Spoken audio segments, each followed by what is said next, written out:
Hello students, today we are going to start chapter 11. Students, we have already discussed about the geometric shapes in the previous video. That what are the geometric shapes? We have seen many of the geometric shapes around us. For example, window, door are all the examples of the geometric shapes. Triangle, rectangle, square, quadrilateral are the examples of the geometric shapes. Students, today we are going to start exercise 11.3. There are only two sums.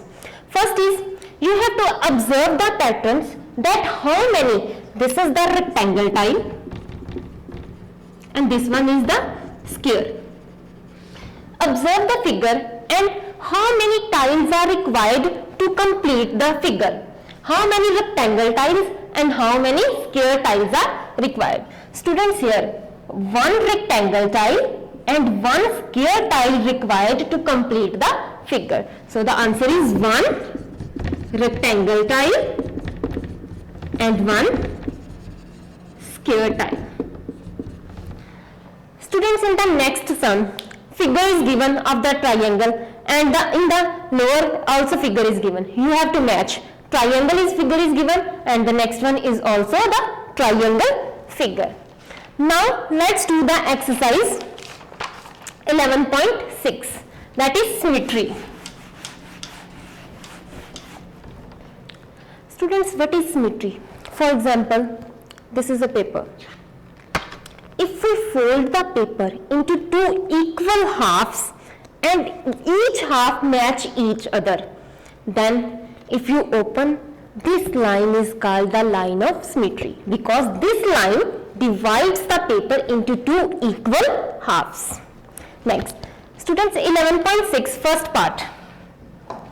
Diagram is given. And you have to divide it into the two equal halves by drawing the line symmetry. Then how can we divide? There are two methods. First one is, if we fold the paper from this portion, then this diagram is divided into two equal halves. And next, if we fold the paper from this portion, then again we require two halves and these are equal. For example, in this diagram, there are two lines of symmetry. In second sum, student, kite form is given. And you have to draw the line of symmetry. And in this diagram, there is only one line of symmetry. Because if we fold the paper from this portion, then two equal halves are given. That means this is the line of symmetry. Students, second part. Alphabets are given and you have to draw the line symmetry. That how can we divide a digit into two equal halves? For example, C. How can we divide a C into two equal halves? From this way. If we divide, then you observe that two halves are equal. Next one is, if we divide the E, how can we divide? Draw the line, then you will get the equal.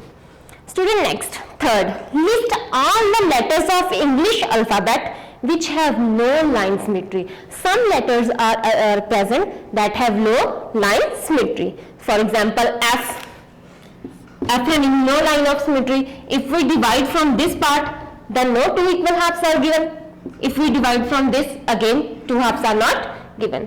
F, G, J, K, P, Q, R, N, S, Z. These are the letters, these are having no line symmetry. Next, student, last fourth part. Again, the diagrams are given and you have to divide into two equal halves. For example, two circles are given. How can we divide into two equal halves? First of all, if we divide from this portion, then two equal halves we get. And next, if we divide from this, then again two equal halves are given. Thank you.